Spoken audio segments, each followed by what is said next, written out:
I quit smoking, but I'd still get those cravings. So I talked to my doctor, and with counseling, exercise, and using the nicotine patch and gum, I quit for good. My tip is get help to find the best way for you to quit smoking. I smoked for 35 years. Smoking was really ingrained in me. I mean, that was just such a huge part of my life. And I was tired of it. I was tired of fighting it, fighting nicotine every day. There wasn't a day when I was smoking, and this went on for a while. There wasn't a day that didn't go by that I thought, is it going to be too late? Is something going to happen? I mean, I know I need to put these things down. I was smoked for 35 years. So even at 30 years, even 5 years ago, I knew I was already well past when I should have quit. Not a day, not a cigarette would go by that I didn't think, is something going to happen? Is it going to be too late? And then, I would play that game in my head. Boy, yeah, I do need to stop. 7 years ago, I told you no. That I thought I had never gotten anything from cigarettes. As a matter of fact, when I did contract the cancer, I still was pretty ignorant to the fact that it was smoking related. I was so addicted to cigarettes that I just could not quit. Even when I was diagnosed with cancer, I still proceeded to smoke. During radiation treatments, I'm still smoking because I'm that addicted. It wasn't until they took out my voice box and I breathed through a hole in my neck that I finally quit. Boy, I do. And then even my friends or some people would say, you're really, I know, I should stop. But those words are so weak. They're just so weak. And I knew it. I knew they were weak. And then I would always avoid that topic about quitting smoking when I was smoking. I would avoid that topic like nobody's business. All the stuff that is bad for you and the smell is bad, and even though you know all these things, you still will continue to smoke because it's such a strong addiction. It's such a strong addiction. Even with having the kids, I remember so many people saying to me, one guy at work, a really nice guy, he'd say it to me, if not for you, if you're not going to quit for yourself, quit for your kids, quit for your wife. Cigarette smoking, the addiction is so strong that even when people say that to you, if you're not going to do it for yourself, at least do it for your kids. And we all love our kids. We would all die for our kids, so to speak. That even when somebody's saying that to you, if not for yourself, at least do it for your kids, and you still continue to smoke, I'd say that's a pretty strong addiction. At that point, I realized that, I'd better quit or I was going to die from it. And to answer your question, did I think it was going to happen to me? No. And I think everybody's pretty well thinks they're superhuman or it's not going to happen to them. And I'm here to tell you that it can happen to you, and at any given time, they're just a nasty thing to mess with, and I don't want to see anybody get addicted to cigarettes. So. Every day, every cigarette, the thought would go through my head of I'm going to get cancer. I mean, that was my big thing. You get cancer affiliated with cigarettes, tobacco. I don't care what kind of cancer it might be. It could have been brain cancer for all I matter. But the bottom line was it would scare me. And I'm just saying this and being truthful, because even if it was just this fleeting thought, it was in my head, every cigarette, that if I keep doing this, I'm gonna eventually get cancer. Now that I've gotten older and even know that it's more heart disease than anything, I started worrying about that. And then I even, and I could feel it sometimes. I'd get up in the morning and it'd feel like I'd have that anvil on my chest. I'd have somebody sitting on my chest. I'd feel that every morning.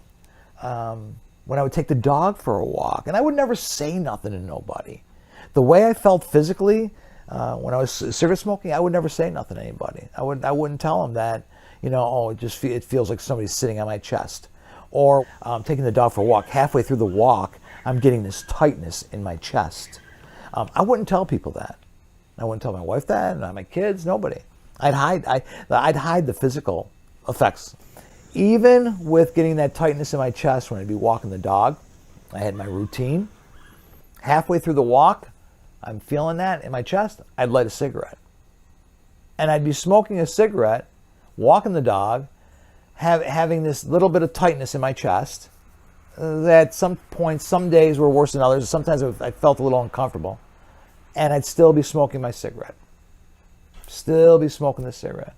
And even feeling that way and knowing all this stuff, I would still be smoking that cigarette. You know, so if you want to talk about nicotine having a hold on somebody, very hardcore hold, and I was a hardcore smoker. I mean, I didn't do really nothing without cigarettes. And here I am, smoke-free now, you know, feeling fantastic. I'm going to win this battle. I am. I don't smoke. I say that. I always keep saying that I don't smoke. I sort of like get that in my head that I'm a non-smoker. I don't smoke. For me to say that, like I said, sometimes I still like, wow, you know? It's like, because for we're talking 35 years. You do something for 35 years and finally you're not doing it no more. It's really, it sort of like sets you back a little bit. Like, wow, you know, it's like, it's cool. You know, I look at these commercials sometimes, you see, if I can do it, you can do it. Well, you know what? I'm here to tell you, if I can do it, I honestly don't care who you are and how much you smoke and for how long, you can do it. It would help with the urges, and I felt like the nicotine patch would be the best option for me because it was something that was not visible and easy to use. I also picked a day that I would be really busy so that I wouldn't have the opportunity to smoke. I started taking walks, using my lungs for what they were meant to be used for, and just exercising my lungs instead of abusing them. Then also sharing my story with my daughter and letting her know that I had stopped smoking. I let another relative know that I had stopped smoking, and she would send me a text every day saying it's day 2 or it's day 3, and you know, just encouraging me. And sometimes I would use the cigarettes in the restroom, and so I started drinking, you know, water, because I was like, I'm not going to use it as a crutch. I was like, you know what, if it takes me 3-4 days to, you know, be able to use a restroom without a cigarette, I'm doing it. But so I took the ashtray that I had out of my car, threw it away.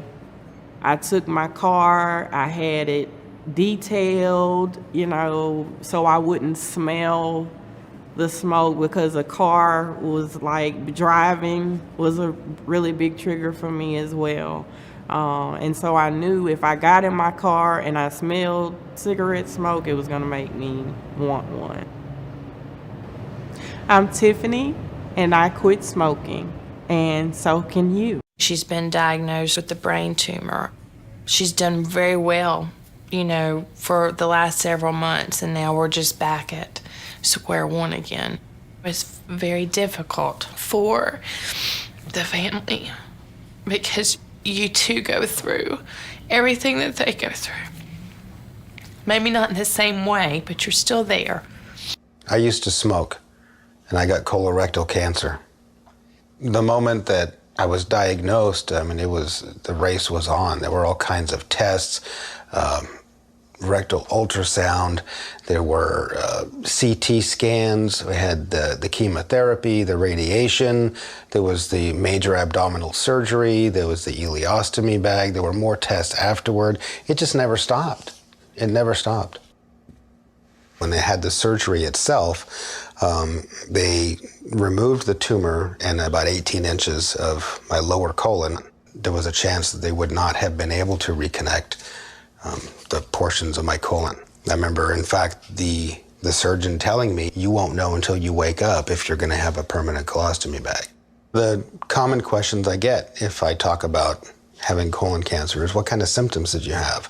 I had really bad gas, the constipation, the constant urge to go to the bathroom, but it not being productive, which I found out later was because my colon was narrowing because of the tumor. If anybody's having the kind of symptoms I had and you're just not sure and you're thinking, well, it can't be cancer. Well, know that it absolutely can be cancer, especially if you're smoking. So my tip to anybody, if you're a smoker, first quit. Do whatever you need to do to quit and get screened. Find out. Don't let things roll along until you're forced to find out the hard way. My name is Roosevelt. I always thought that cigarette smoking just messed up your lungs. I never thought that at only 45 would give me a heart attack. I never thought that it would stop me from playing basketball with my kids. Never thought that it would give me a scar like this.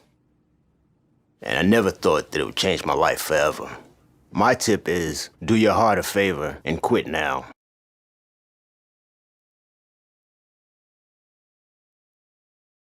My mom, Ruth Green, was a smoker for about 20 years. She started when she was in college. She said she started because, it made her feel grown up, but also it really helped her in social situations where she didn't know what to do. Smoking a cigarette helped her.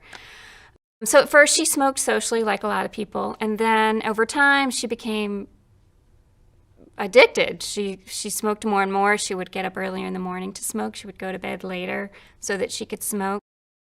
We always used to be able to tell where my mom was when we were out in public because she had a very persistent cough. So we would listen for that cough, and eventually she would cough, and that's how we could find her when we were out and about.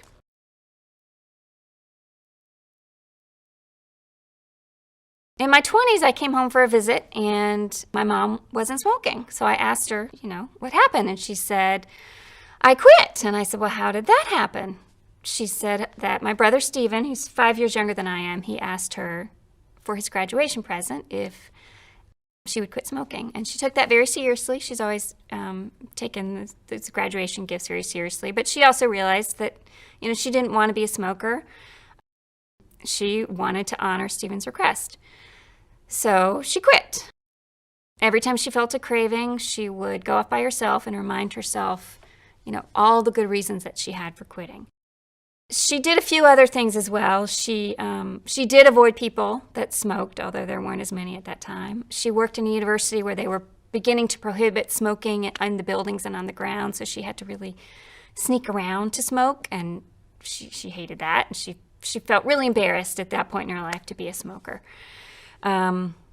So she quit. She went cold turkey. She hasn't smoked since, and I'm really proud of her.